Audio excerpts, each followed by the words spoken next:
News ಫಸ್ಟ್ಗೆ ಸ್ವಾಗತ. ನಾನು Kavyashree. Air lift, zero traffic ಮೂಲಕ ಹೃದಯ ಮತ್ತು ದೇಹದ ಅಂಗಾಂಗಗಳ ಸಾಗಾಟದ ಬಗ್ಗೆ ಇಲ್ಲಿವರೆಗೆ ಕೇಳಿದ್ವಿ. ಕಳೆದ 2 ದಿನಗಳಿಂದ ಹೈದರಾಬಾದ್ ವಿಶೇಷ ಕಾರಣಕ್ಕೆ ಸುದ್ದಿಯಾಗ್ತಿದೆ. ಮೆಟ್ರೋದಲ್ಲಿ ವೈದ್ಯಕೀಯ ಚಮತ್ಕಾರ ನಡೆದಿದ್ದು ಜೀವಂತ ಹೃದಯ ಸಾಗಾಟ ಮಾಡಲಾಗಿದೆ. ಇನ್ನು ಒಂದು ವಿಶೇಷ ಅಂದ್ರೆ ಇದರ ನೇತೃತ್ವ ವಹಿಸಿದ್ದು ಕನ್ನಡಿಗ. ಜನವರಿ 17ರಂದು ಮೆಟ್ರೋದಲ್ಲಿ ಜೀವಂತ ಹೃದಯ ಸಾಗಿಸಲಾಗಿದೆ. 35 ವರ್ಷದ ವ್ಯಕ್ತಿಯೊಬ್ಬರು ಅಪಘಾತದಲ್ಲಿ ಗಂಭೀರವಾಗಿ ಗಾಯಗೊಂಡಿದ್ರು. ಮೆದುಳು ನಿಷ್ಕ್ರಿಯಗೊಂಡ ಹಿನ್ನೆಲೆಯಲ್ಲಿ ಅಂಗಾಂಗ ದಾನ ಮಾಡಲು ಕುಟುಂಬಸ್ಥರು ನಿರ್ಧರಿಸಿದ್ರು. ಇದೇ ಅವಧಿಯಲ್ಲಿ ಗ್ಲೇನ್ ಗೆಲ್ಸ್ ಗ್ಲೋಬಲ್ ಆಸ್ಪತ್ರೆಯ ರೋಗಿಯೊಬ್ಬರಿಗೆ ಹೃದಯದ ಅಗತ್ಯವಿತ್ತು. ಕೂಡಲೇ ಕಾರ್ಯಪ್ರವೃತ್ತರಾದ ವೈದ್ಯಾಧಿಕಾರಿಗಳ ತಂಡ ಮೆಟ್ರೋದಲ್ಲಿ ಹೃದಯವನ್ನ ಸಾಗಾಟ ಮಾಡಲು ನಿರ್ಧರಿಸಿ ಯಶಸ್ವಿಯಾಗಿದ್ದಾರೆ.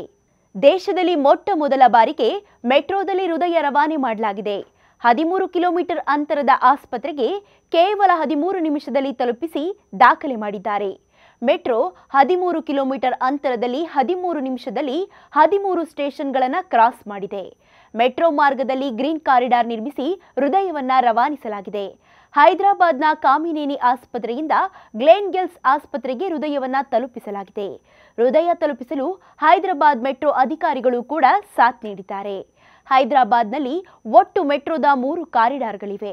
69.2 ಕಿಲೋಮೀಟರ್ ದೂರವನ್ನ 3 ಕಾರಿಡಾರ್ಗಳು ಕವರ್ ಮಾಡ್ತವೆ. ಹೈದರಾಬಾದ್ನ ಮೆಟ್ರೋದಲ್ಲಿ ಪ್ರತಿನಿತ್ಯ 5 ಲಕ್ಷ ಪ್ರಯಾಣಿಕರು ಓಡಾಡ್ತಾರೆ. ವಿಶೇಷ ಸಂಗತಿ ಅಂದ್ರೆ ಮೆಟ್ರೋದಲ್ಲಿ ಜೀವಂತ ಹೃದಯ ರವಾನಿಸೋ ಉಸ್ತುವಾರಿ ವಹಿಸಿದ್ದು ಕನ್ನಡಿಗ. ಹೃದಯ ಮತ್ತು ಶ್ವಾಸಕೋಶ ಕಸಿ ತಜ್ಞರಾದ ಡಾಕ್ಟರ್ ಅಜಯ್ ಜೋಶಿ ನೇತೃತ್ವದಲ್ಲಿ ಈ ಕಾರ್ಯಾಚರಣೆ ನಡೆದಿದೆ.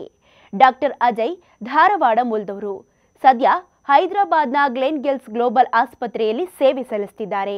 ಧಾರವಾಡ, ಹುಬ್ಬಳ್ಳಿಯಲ್ಲಿ ಶಿಕ್ಷಣ ಪೂರೈಸಿರೋ ಡಾಕ್ಟರ್ ಅಜಯ್ ಬಳಿಕ ಇಂಗ್ಲೆಂಡ್ನಲ್ಲಿ ಶ್ವಾಸಕೋಶ ಮತ್ತು ಹೃದಯ ಕಸಿ ಚಿಕಿತ್ಸೆ ಕುರಿತು ಉನ್ನತ ಶಿಕ್ಷಣ ಪಡೆದುಕೊಂಡಿದ್ದಾರೆ.